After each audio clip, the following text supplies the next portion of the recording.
سبيل الدموع سبيل مريح. السلام عليكم ورحمة الله وبركاته.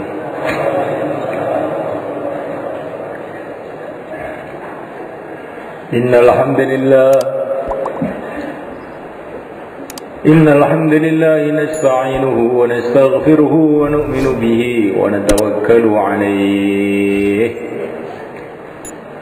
ونعوذ به من شرور أنفسنا من سيئات أعمالنا من يهديه الله فلا مضل له ومن يضلل فلا هادي له أشهد أن لا إله إلا الله وحده لا شريك له وأشهد أن سيدنا ومولانا محمدا عبده ورسوله اللهم صل وسلم وبارك عليه وعلى آله وأصحابه والتابعين لهم إلى يوم القيامة. أما بعد فقد قال في كتابه الكريم إن الذين قالوا ربنا الله ثم استقاموا تتنزل عليهم الملائكة ألا تخافوا ولا تحزنوا وأبشروا بالجنة التي كنتم توعدون نحن أولياؤكم في الحياة الدنيا وفي الآخرة ولكم فيها ما تشتهي أنفسكم ولكم فيها ما تدعون نزلا من غفور رحيم. ومن أحسن قولا ممن دعا إلى الله وعمل صالحا وقال إنني من المسلمين. ولا تستوي الحسنة ولا السيئة ادفع بالتي هي أحسن فإذا الذي بينك وبينه عداوة كأنه ولي حميم. وما يلقاها إلا الذين صبروا وما يلقاها إلا ذو حظ عظيم. Hadirin dimuliakan Allah SWT, majelis kita ini adalah majelis usaha yang mendengarkan usaha, yang berbicara pun usaha.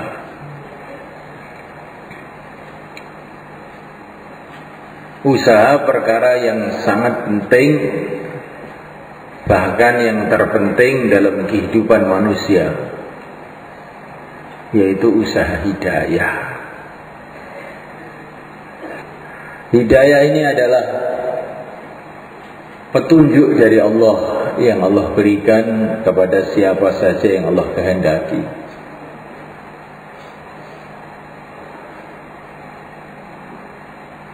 Kalau hidayah itu masuk di dalam hati seseorang, maka dia akan faham dan yakin bahwa yang berkuasa di alam semesta ini hanya Allah Subhanahu wa ta'ala. Manusia tidak berkuasa, yang menciptakan manusialah yang berkuasa. Raja-raja tidak berkuasa, yang menciptakan raja-raja itulah yang berkuasa. Negara-negara tidak berkuasa, yang berkuasa adalah yang menciptakan alam semesta ini, Allah Subhanahu wa ta'ala. Sehingga hatinya siang dan malam menghadap kepada Allah, berharap kepada Allah, takut kepada Allah. Kesibukannya siang dan malam satu saja, yaitu bagaimana kehidupannya habis untuk taat, untuk berbakti kepada Allah Subhanahu wa ta'ala. Itu kalau hidayah masuk dalam hati.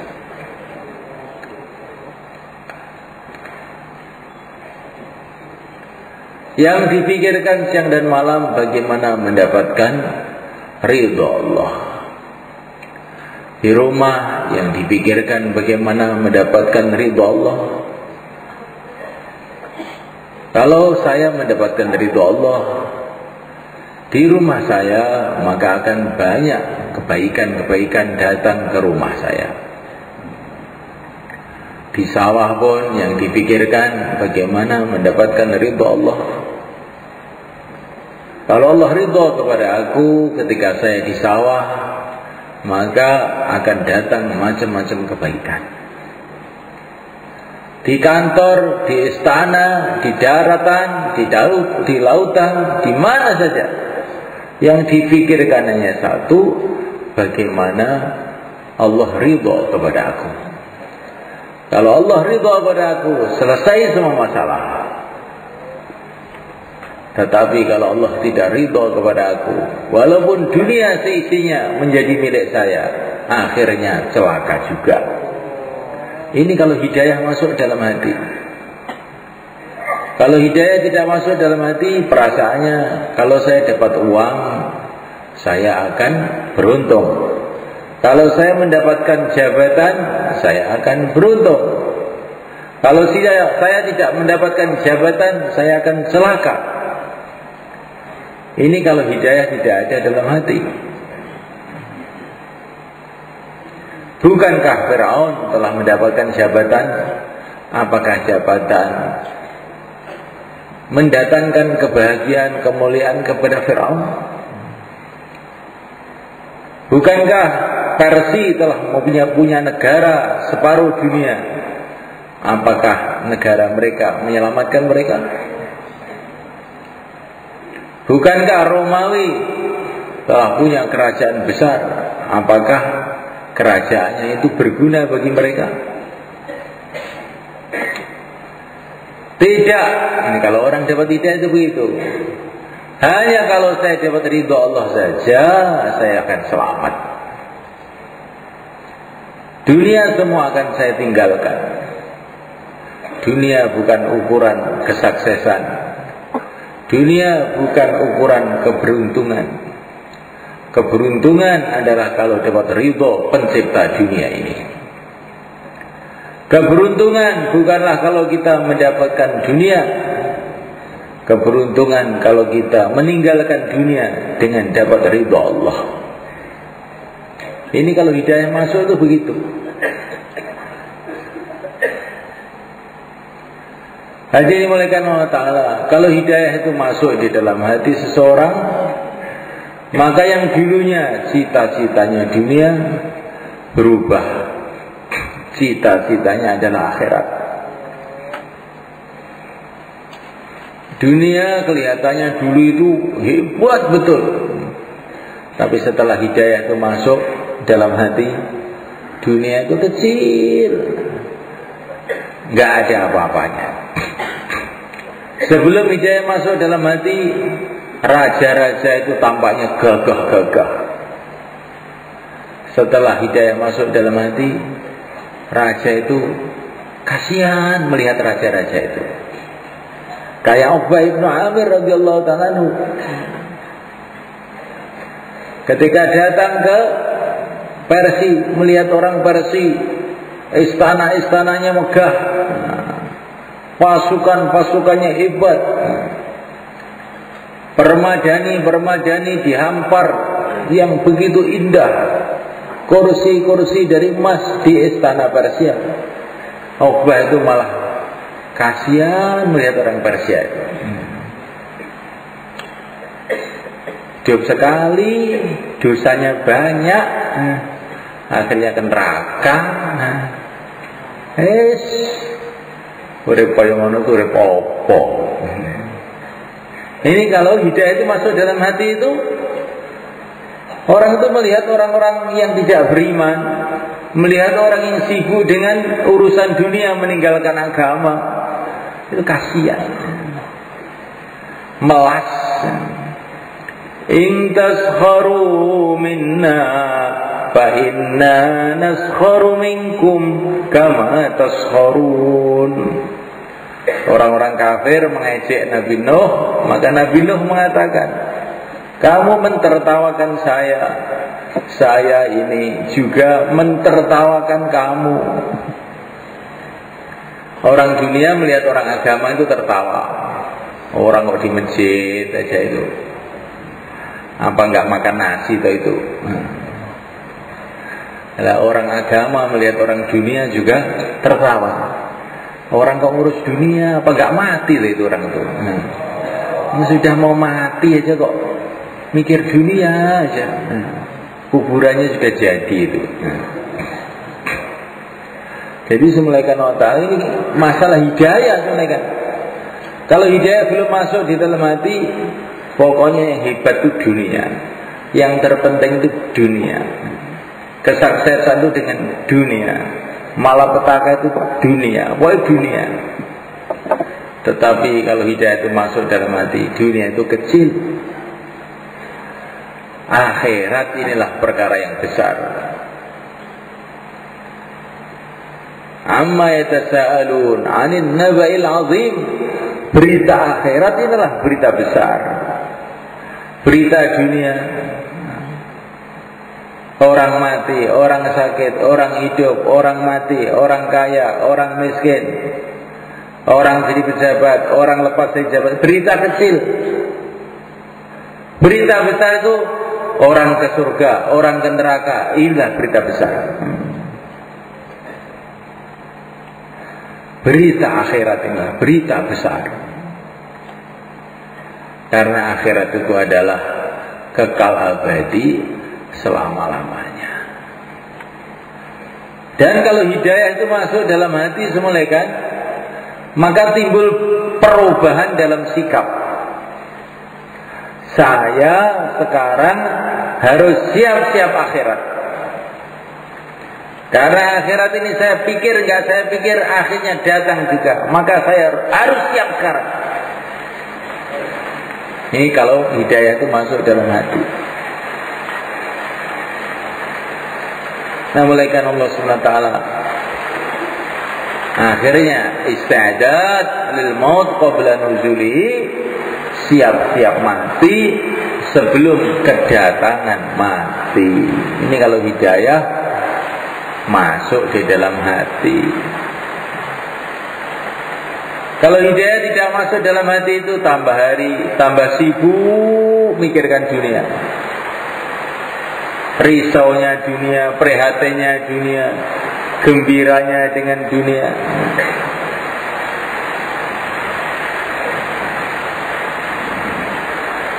Mungkin masih ibadah juga, tapi sudah tidak merasakan kelezatan ibadah lagi. Ini tanda-tanda hidayah sudah mengecil. Kalau dapat uang itu gembira, tapi kalau bisa sholat biasa aja. Ini tandanya sudah hidayahnya itu tinggal 2,5 watt. Tinggal 2,5 watt. Dapat agama biasa saja, tapi kalau dapat dunia bergembira ria. Nah, mulaikan suatu hari keluarga Sayyidina Ali radhiyallahu ta'ala anhu dalam keadaan sangat sulit, gak ada makanan di rumah. Maka Sayyidah Fatimah, istrinya Sayyidina Ali, disuruh oleh Sayyidina Ali, kamu pergilah ke Rasulullah SAW. Barangkali Rasulullah bisa membantu apa untuk kita. Maka Sayyidah Fatimah pun pergi kepada Rasulullah Sallallahu Alaihi Wasallam. Maka Rasulullah mengatakan, hai Fatimah, mana yang kamu pilih? 5.000 kambing saya kasihkan kamu, atau 5 kalimah akan saya ajarkan kepada kamu yang baru saja diajarkan oleh malaikat Jibril kepada aku. Maka Sayyidah Fatimah mengatakan, 5 kalimah itu saja ya ayahku. Ya awwalal awwalin, ya akhiral akhirin, ya dzal quwwatil matin, ya rahimal masakin, ya arhamar rahimin. Sayyidah Fatimah radhiyallahu ta'ala anha pulang, diceritakan perkara ini kepada Sayyidina Ali, suaminya. Maka Sayyidina Ali pun bergembira, sangat gembira. Ini hari terbaik bagi kita, hai Fatimah. Kamu keluar rumah mencari dunia, pulang-pulang bawa akhirat. Kamu keluar mencari dunia, pulang bawa akhirat. Inilah hari terbaik. Ini cara berpikirnya orang-orang ahli hidayah.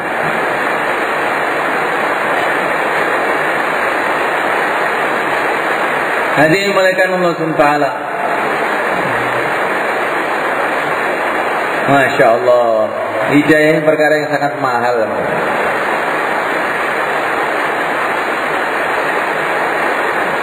Dan hidayah ini adalah pemberian Allah kepada siapa saja yang Allah kehendaki.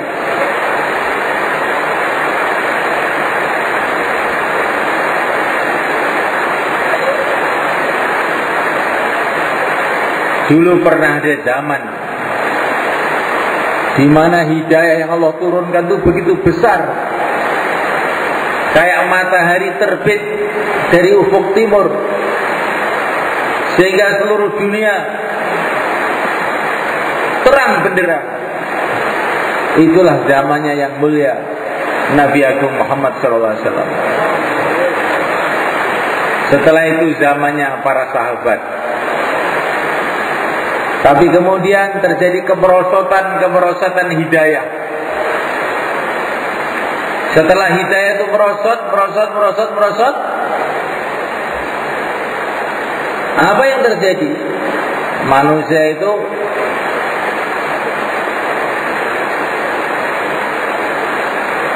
terseret oleh fitnah-fitnah, sehingga tidak tahu lagi hak, tidak tahu lagi batil. Manusia hidup dalam keadaan ghaflah, lalai. Sedikit sekali ingat kepada Allah. Manusia sibuk dengan urusan-urusan dunia, sehingga sedikit waktu untuk memikirkan akhirat yang selama-lamanya. Fitnah terus bertubi-tubi datang. Digambarkan oleh yang mulia Nabi Agung Muhammad sallallahu alaihi wasallam. Takunu fitanun kamithil lailil mudlim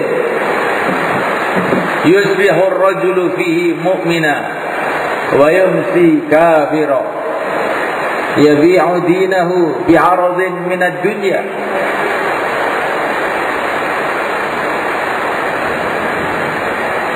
Takunu fitanun kaqita'il lailil mudlim.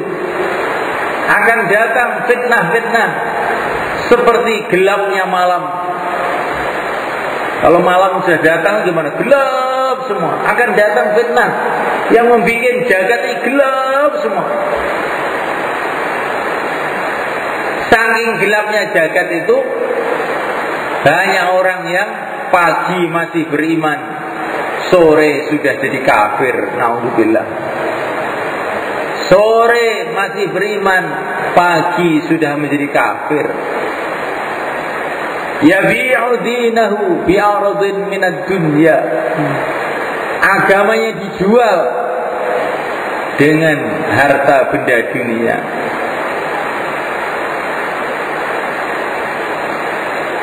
Masih datang lagi fitnah lagi.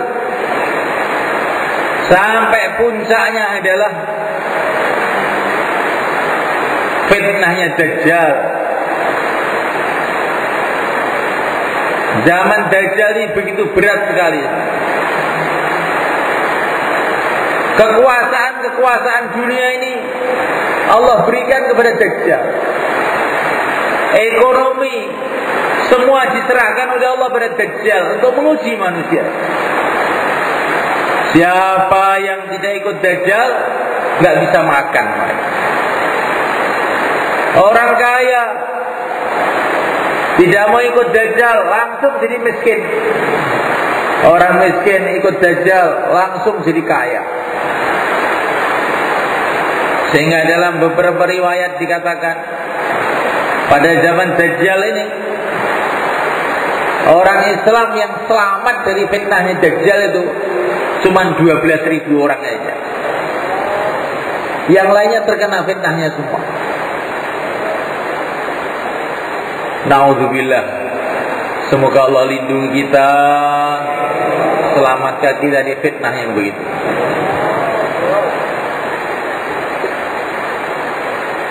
Hadirin muliakan. Jadi kita ini menghadapi zaman yang tambah hari tambah berat. La ya'ti zaman illa wa ma ba'dahu syarrun minhu, kata Nabi. Tidak akan datang satu masa kecuali setelahnya lebih berat lagi. Jangan kamu berharap pada zaman lebih ringan, tambah berat lagi itu zaman. Ujian tambah berat lagi. Maka kita ini harus hati-hati semalekan. Zaman tambah berat, fitnah tambah banyak, jagat tambah peteng.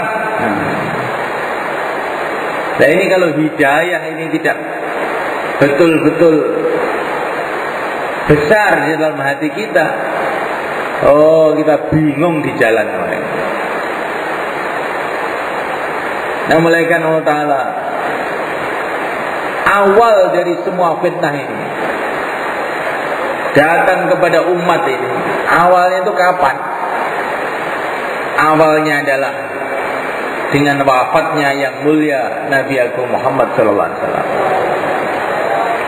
Tidak ada musibah yang lebih besar kepada umat ini melebihi wafatnya yang mulia Nabi Agung Muhammad SAW.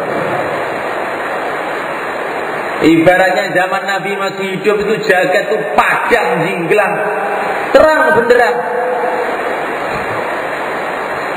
Tapi begitu Nabi wafat itu langsung gelap semua jagat. Sehingga orang-orang yang tadinya beriman itu banyak yang goncang dengan wafatnya yang mulia Nabi Agung SAW.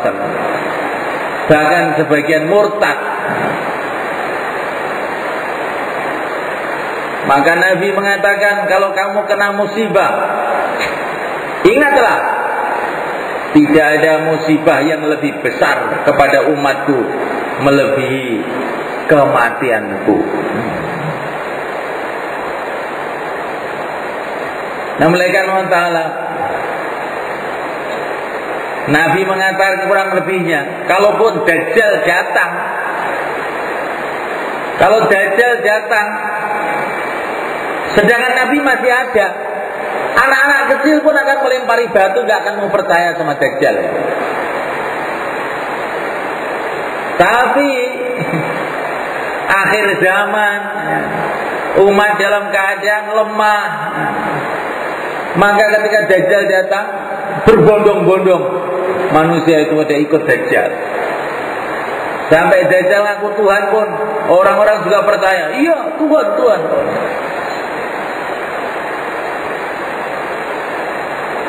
Jadi semulaikan Allah Ta'ala, musibah terbesar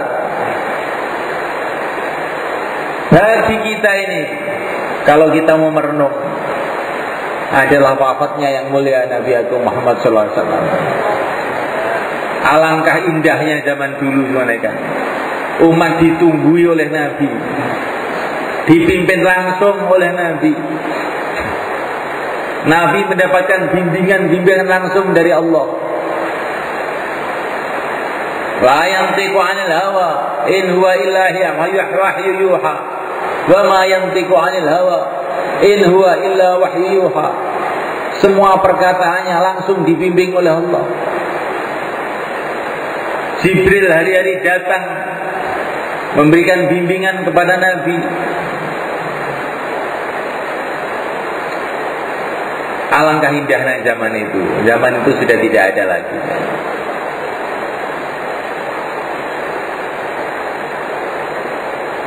Sayyidina Anas Ibnu Malik radhiyallahu anhu mengatakan, ketika Nabi datang ke Madinah, saya lihat segala sesuatu jadi terang semua. Ketika Nabi wafat, saya lihat segala sesuatu jadi gelap semua.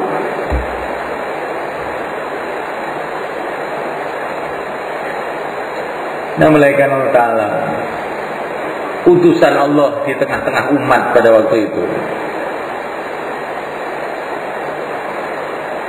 Berita-berita langit berdatangan tiap hari.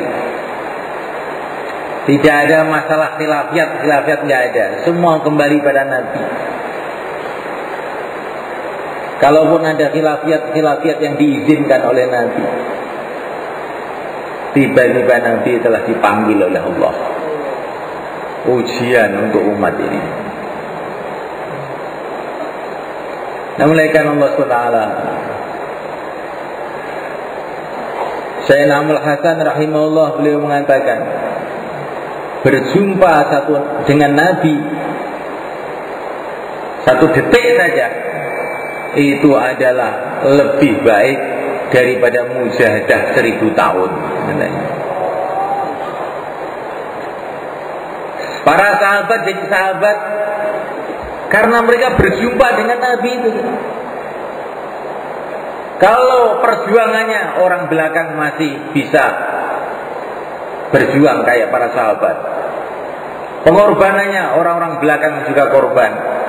Tapi nggak bisa ini ditandingi sahabat ini karena mereka telah berjumpa langsung dengan Nabi.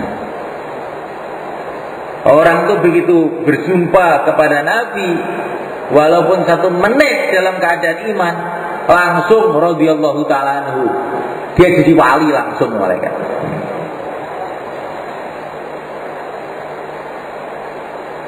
Masya Allah malaikat.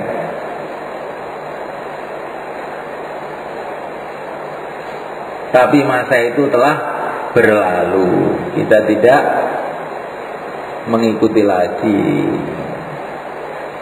Tetapi Allah SWT yang Maha Rahman yang Maha Rahim memberikan kepada kita umat akhir ini amalan-amalan digantinya. Kita kehilangan Rasulullah itu. Apa itu?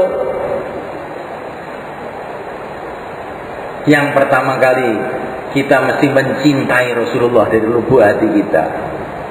Karena Nabi mengatakan al-mar'u ma'aman ahabba. Orang akan dikumpulkan oleh Allah bersama orang yang dia cintai.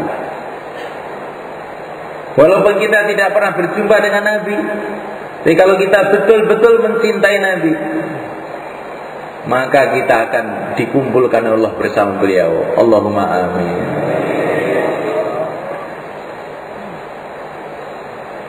Minimalnya tanda cinta Nabi itu dengar nama Nabi itu gembira. Allahumma salli wa sallim wa barik alaih. Orang kok mendengar nama Nabi tidak terkejut, itu termasuk sendablek-ndableknya makhluk di dunia ini. Itu sudah ndableknya itu tidak karuan. Itu bahaya besar telah menunggu dia. Nah, malaikat Allah Ta'ala mencintai Nabi. Bagaimana mencintai Nabi? Banyak baca cerita-cerita mengenai kehidupan Nabi, kehebatan Nabi, kemuliaan Nabi, perjuangan Nabi, sayangnya Nabi kepada umat. Ini senantiasa kita baca, kita dengar,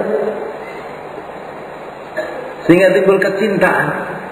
Tidak ada makhluk di dunia ini yang lebih sayang kepada kita melebihi Rasulullah SAW. Tidak ada makhluk di dunia ini yang lebih berjasa kepada kita melebihi Rasulullah SAW. Dialah manusia yang dikirim oleh Allah untuk menjemput kita menuju surga Allah SWT. Allahumma salli wa sallim wa barik alaihi.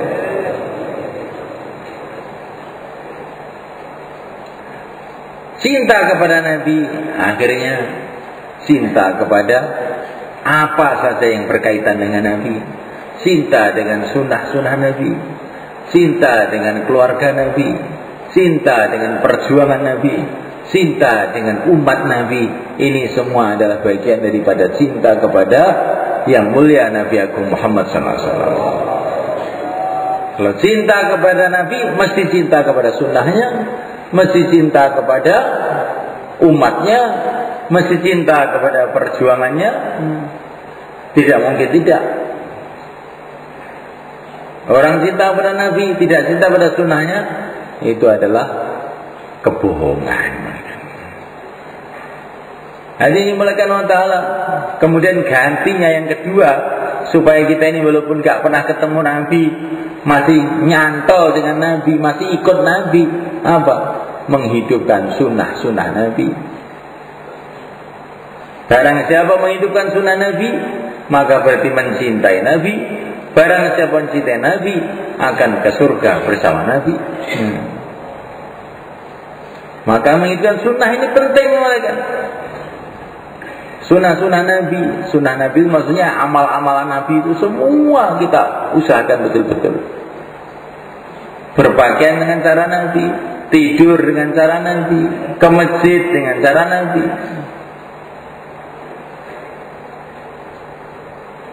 Akhlaknya Nabi. Bagaimana akhlak Nabi? Idfa billati hiya ahsan فَإِذَا الَّذِي بَيْنَكَ وَبَيْنَهُ عَدَاوَةٌ كَأَنَّهُ وَلِيٌّ حَمِيمٌ. Kalau ada berbuat jahat, ditolak itu perbuatan jahat itu dengan berbuat baik. Insyaallah, malaikat.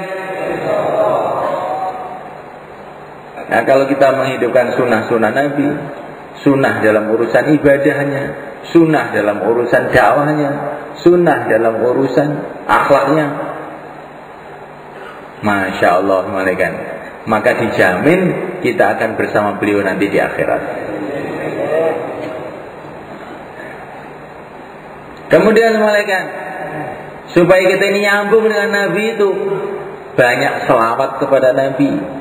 Dalam satu hadis dikatakan, orang yang paling dekat kepada aku pada hari kiamat adalah yang paling banyak baca selawat kepada aku. Apalagi hari Jumat, malam Jumat. Banyak baca selawat ini, waktu baca selawat. Fa inna salatakum ma'rudatun 'alayya, karena bacaan selawat kamu itu akan ditampakkan oleh Allah kepada Nabi. Maka kalau baca selawat itu dengan penuh takbir, penuh adab, karena bacaan selawat kamu itu akan ditampakkan kepada Nabi. Kalau baca selawat dengan lalai, dengan ngantuk, itu nanti kalau ditampakkan kepada Nabi, apa Nabi tidak gimana? Nanti saya khawatir Nabi tidak suka. Insyaallah, kan? Ini supaya kita ini kumpul dengan Nabi, walaupun kita sudah tidak pernah melihat Nabi. Yang pertama apa? Cintai Nabi. Yang kedua, pegang sunnah-sunnah Nabi. Ketiga, banyak selawat kepada Nabi. Insyaallah, kan? Kita ingin berubah sekarang ini juga. Orang ini semulaikan, kalau sudah fitnah itu banyak itu perasaannya biasa aja. Seperti petani. Petani ke sawah kena lumpur, kena telek, kena kletong. Sudah nggak peduli, biasa aja. Petani. Tapi kalau orang yang pakaiannya bersih gitu, kena lumpur dikit tuh langsung dia sedih. Lah begitu juga manusia itu kalau sudah banyak kena fitnah, perasaannya itu sudah enak aja, nggak apa-apa, biasa. Padahal itu saking parahnya. Seperti orang kalau sudah sakit, sakitnya sudah keras sekali, itu malah nggak merasa sakit. Kayak orang sudah stroke tuh, mereka tangannya nggak bisa digerakkan, kakinya digerakkan, bahkan tangannya, kakinya itu karena sudah saking parahnya. Disunyuk api pun juga nggak terasa. Diiris pun nggak terasa karena sudah sakitnya sudah parah. Kemudian malaikat, musibah yang paling besar yang datang pada umat ini apa itu? Hilangnya masyarakat sahabat. Hilangnya apa? Masyarakat sahabat. Di setelah Nabi itu ada masyarakat yang namanya masyarakat sahabat. Pusatnya di Madinah zaman dulu. Itu masyarakat yang 100% itu dapat ridho Allah semua. Masyarakat yang 100% wali semua. Pejabatnya, rakyatnya, petaninya, pedagangnya, tukang pijetnya, tukang cantuknya, santrinya, ulamanya, 100%, tentaranya, jenderalnya, kopralnya, semua wali Allah semua. Masyarakat percontohan itu pun telah hilang. Rasulullah wafat itu kalau ada orang itu bingung pergi ke Madinah, langsung sejuk seger lagi. Nah, yang tadinya bingung kemudian tidak bingung lagi, yang tadinya malas tidak malas lagi. Ini ceritanya orang bukan sahabat mereka. Kalau saya lagi malas ibadah, maka pergi ke Madinah, melihat ibadahnya orang Madinah itu langsung nanti berbulan-bulan sudah seger lagi. Nanti kalau loyo saya pergi lagi, sudah sehat lagi. Dan masyarakat seperti itu sekarang sudah tidak ada. Kalau orang Magetan pergi ke Sarangan, ingin melihat apa? Melihat danau, telaga pasir, ya kan? Pergi ke Madiun, lihat bangunan-bangunan. Pergi ke Kuala Lumpur, lihat itu Polmas, apa namanya? Petromas, bukan Polmas ya. Tapi zaman dulu itu orang pergi ke Madinah bukan mau lihat bangunan, mau lihat amalan orang Madinah. Di Madinah itu nggak ada bangunan indah pada waktu itu. Masjidnya pun dari gelugu-gelugu kurma. Kalau hujan pada bocor, tapi orangnya itu indah-indah. Orangnya itu indah-indah. Masyarakat itu sudah tidak ada. Nah terus sekarang bagaimana? Gantinya itu bagaimana? Padahal ini wujudnya masyarakat sahabat ini penting. Kalau tidak ada masyarakat sahabat, maka umat ini akan kebingungan mengamalkan agama itu. Ya sebagai gantinya tidak ada rutan akar pun jadi, maka kita bentuk masyarakat masjid. Kita hidupkan masjid kita dengan 5 amal masjid. Maka di situ akan ngumpul orang-orang yang ingin agama, akan ngumpul orang-orang yang risau mengenai kehidupan akhirat, akan ngumpul orang-orang yang menghidupkan sunnah Nabi. Maka itu akan jadi wakilnya para sahabat di kampung-kampung. Insyaallah malaikat. Kita hidupkan majlis-majlis taklim, pesantren-pesantren kita hidupkan, supaya ada masyarakat yang mikir agama, masyarakat yang pikirannya mau membuat hubungan dengan Allah, masyarakat yang ingin mikir akhirat, bangun akhirat. Maka masjid-masjid dihidupkan, majlis taklim dihidupkan. Seorang sahabat bertanya, ya Rasulullah, bagaimana saya itu supaya bisa mengamalkan agama kurang lebihnya? Maka Nabi mengatakan, hadirlah di majlis-majlis zikir. Dan kalau kamu sedang sendirian, gerakkan lisan kamu dengan zikrullah. Maka perlu dibuat majlis-majlis zikir di rumah kita, di masjid kita, di mana-mana. Maka walaupun sudah tidak ada masyarakat sahabat, tapi nanti masih ada ya gantinya, dikit-dikit, walaupun nggak sama itu masih ada gantinya, sehingga umat yang ada tempat berteduh. Ibaratnya jagat itu panas gak karuan tuh, ada tempat niupnya, tempat berteduhnya itu ada. Tapi kalau kita tidak bangun suasana masjid, suasana taklim, suasana zikrullah gak kita buat, maka ibaratnya umat ini kepanasan semua, kitab semua, kebingungan semuanya. Kemana-mana ketemu hanya orang bicara dunia, riso dunia. Kalau belajar pun belajar dunia. Kalau mimpi pun mimpi dunia. Kalau minta doa kepada kiai pun supaya tokonya laris. Semua dunia. Akhirnya kita ini kicap. Nggak menemukan tempat berteduh umat ini.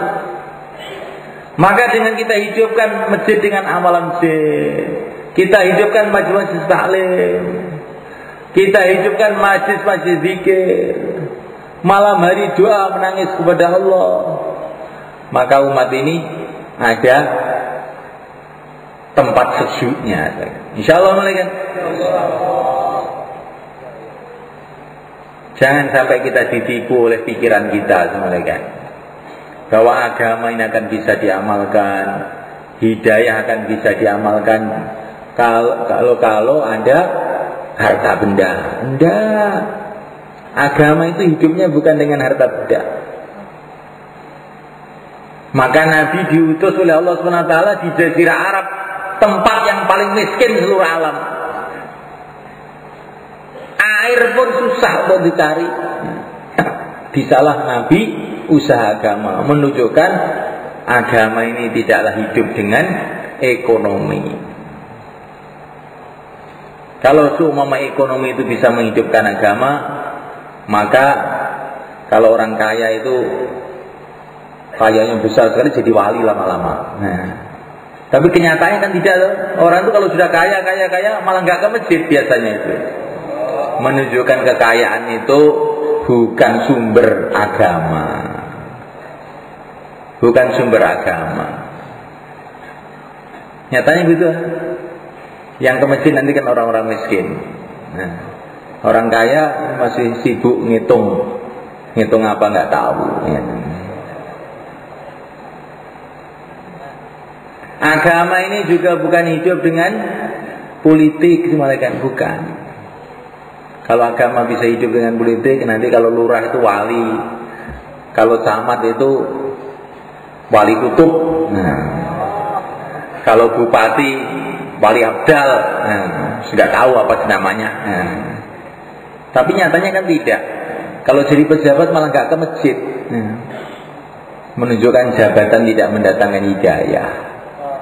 Ini bukan menjelek-jelekan pejabat, di sini banyak pejabat.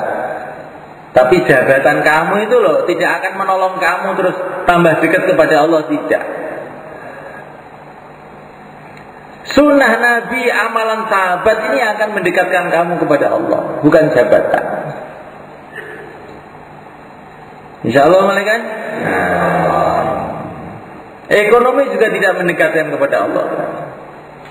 Ma amwalukum wala auladukum billati tuqarribukum ilallahi zulfa. Tidaklah harta kamu dan anak-anak kamu bisa mendekatkan kamu kepada Allah. Enggak. Yang mendekatkan kamu kepada Allah itu ya amalannya Nabi, amalannya sahabat ini. Insyaallah malaikat. Nah sekarang ini supaya kita bisa mengamalkan amal Nabi lagi, supaya kita ini bisa membentuk masyarakat sahabat lagi. Caranya bagaimana? Caranya kita harus bangkit, malaikat. Kompangdir. Nabi dikasih bayan hidayah yang pertama, dikasih petunjuk yang pertama. Bagaimana caranya membangkitkan agama itu? Kompangdir, bangkit. berikanlah peringatan. Bukan ijlis wangtadir. Duduk, tunggu orang. Kalau ada orang datang, alhamdulillah. Kalau tidak ada, ya sudah. Sama-sama tidur aja. Tidak begitu.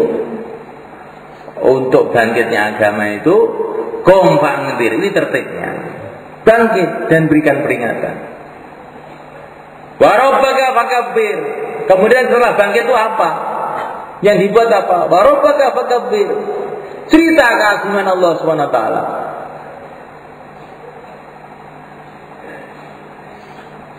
Yang agung hanya Allah. Yang selain Allah itu kecil. Bahkan yang selain Allah itu tidak ada pada hakikatnya. Yang selain Allah itu hanya diadakan oleh Allah. Yang ada sebetul-betulnya ada hanya Allah saja. Selain Allah itu hanya diadakan oleh Allah. Enggak ada. Itu tugas kita. Bangkit, berikan peringatan. Peringatannya apa? Wa rabbaka fakabbir. Mengagungkan Allah. Hanya Allah yang diagungkan. Wa thiyabaka fatahhir. Pakaian kamu bersihkan. Apa maksudnya? Kata para ulama, pakaian dibersihkan itu kita bangkit dengan niat memperbaiki diri kita. Kita bukan mau menyombongkan diri di depan umat. Kita ingin dandani awak. Kita ingin memperbaiki diri. Memperbaiki imannya, memperbaiki ibadahnya, memperbaiki akhlaknya. Insyaallah mereka. Warujja fahjur. Yang kotor-kotor tinggalkan semua. Ngomong kotor tinggalkan. Akhlak yang kotor tinggalkan. Perbuatan yang kotor tinggalkan. Wala tamnun tastaktsir. Jangan kamu berkorban dan kamu merasa pengorbanan kamu sudah banyak. Korban-korban untuk agama, tapi merasa pengorbanan kita ini sedikit begitu. Itu diantara makna wala tamnun tastaktsir. Kalau orang mau beli sepeda motor, dia keluarkan uang 10 juta, wajar. Tapi kalau mau beli mobil Mercedes 10 juta ditertawakan orang. Kok 10 juta? Ini 500 juta belum dapat kan? Itu 10 juta kalau Mercedes bannya aja belum dapat. Nah kalau mau beli surga berapa? Berapa juta mau dikeluarkan? Malaikat Allah. Untuk bikin jembatan depan itu dari timur kali ke barat kali diperlukan 2 miliar. Kalau dari Padang Mahsyar mau dibikin jembatan untuk menuju surga, berapa miliar kamu keluarkan? Untuk jabatan dunia, berapa juta kamu keluarkan? Untuk jabatan surga, berapa banyak kamu keluarkan? Wala tamnun tastakbir. Jangan kamu berkorban dan merasa sudah banyak pengorbanannya. Dibanding apa yang kita tuju, pengorbanan apapun kecil, belum ada apa-apanya. Kemudian di dalam keluar dalam perjuangan agama ini pasti akan banyak ujian. Wali rabbika fasbir, maka bersabarlah karena Tuhan kamu. Karena yang mendatangkan ujian-ujian ini hakikatnya Allah SWT. Maka kamu sabar aja, Allah sudah tahu semua. Jangan kamu mengatakan saya maunya dakwah sungguh-sungguh, tapi ada masalah ini, ada masalah ini, akhirnya saya loyo, nggak kuat saya. Oh, jangan begitu. Yang mendatangkan masalah itu Allah untuk menguji kamu. Tambah banyak masalah, tambah istiqomah kita dalam agama. Insyaallah malaikat. Orang-orang yang mulia, para nabi, para rasul itu ciri khasnya itu tambah banyak masalah, tambah istiqomah. Di tengah-tengah kerajaan Fir'aun tambah istiqomah. Itulah Nabi Musa, Nabi Harun. Di tengah-tengah kerajaan Namrud tambah istiqomah. Itulah Nabi Ibrahim. Di tengah-tengah kaum yang keras kepala tambah istiqomah. Itulah Nabi Nuh. Maka tambah banyak masalah, tambah istiqomah. Karena yang mendatangkan masalah itu Allah, dan hanya Allah pula yang bisa menyelesaikan masalah. Insyaallah malaikat. Kita jangan mikir banyak-banyak, pokoknya terus saja istiqomah dalam agama, sambil nangis kepada Allah, istighfar kepada Allah, nggak ngerti-ngertinya, tahu-tahu sampai surga Allah. Belak, wes gak usah jualan meneh. Gak usah ngomong meneh, gak usah susah meneh, gak usah mikir rumah meneh, gak usah mikir bojo meneh. Bidodari keleleran berang-berang ewu. Sono kuwi ae. Nek ning donya niki, nggih ampun, wonten mawon Pak susah niku, nggih. Kadang-kadang urusan ekonomi menyusahkan kita. Sudah ekonominya dapat, uangnya dapat, ambekannya mulai mengkis-mengkis. Ada aja. Badannya sudah mulai sehat, anaknya itu nggak bisa diatur, datang masalah lagi. Ini sudah tertata. Tetangga-tetangganya itu nggak mau bantu, malah musuhi. Pokoknya dunia ini memang dijadikan Allah tempatnya masalah, tempatnya ujian. Kalau ingin enak di surga Allah, maka kalau kita dapat masalah di dunia ini, kita katakan wajar ning dunia ya sing iki. Dunia ini mulai zaman Nabi Adam, orangnya baru beberapa biji juga sudah masalah. Qabil Habil gelut. Dunia masih, ini belum ada negara, belum ada kampung, belum ada apa. Penduduknya semua anaknya Nabi semua, itu pun juga sudah ada masalah. Kenapa? Karena dunia ini diciptakan oleh Allah memang untuk uji, makanya masalah terus. Kalau ingin enak, sebentar lagi, insya Allah malaikat. Untuk itu semulaikan, supaya kita ini mengarungi akhir zaman ini dengan selamat, sehingga kita mati dalam ridho Allah, maka kita usaha sekarang habis-habisan semulaikan, kita bangkit, kompandir, sebagaimana bangkitnya Rasulullah SAW untuk memikirkan agama ini.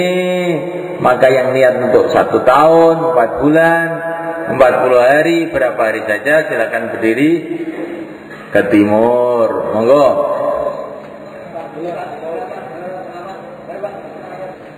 Silakan malaikat kita bangkit. Jadi untuk siapa? Untuk diri kita masing-masing ini, supaya kita dapat tempat nanti di akhirat. Insya Allah malaikat. Kalau kita pikirkan bahwa ini untuk orang lain, kita jadi berat. Ini untuk kepentingan diri kita sendiri. Kalau kita bikin rumah untuk orang lain, ya kita bikin jelek-jelek aja. Kalau rumah sendiri, ratusan juta pun siap. Nah ini agama untuk bikin rumah sendiri loh cuma kan. Kalau tidak mau tuh gimana? Untuk bikin rumah sendiri, untuk kemuliaan kita sendiri, bukan untuk orang lain. Insya Allah malaikat. Ya mau 4 bulan, 40 hari, tambah masa, sisa masa, silakan ke timur semua. Monggo, pinten-pinten non, monggo semeneng.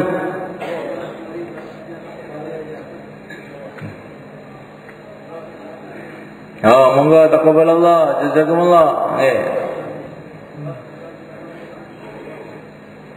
Insyaallah sudah niat Pak nggih. Ini kasih jalan tuh. Masyaallah. Sekarang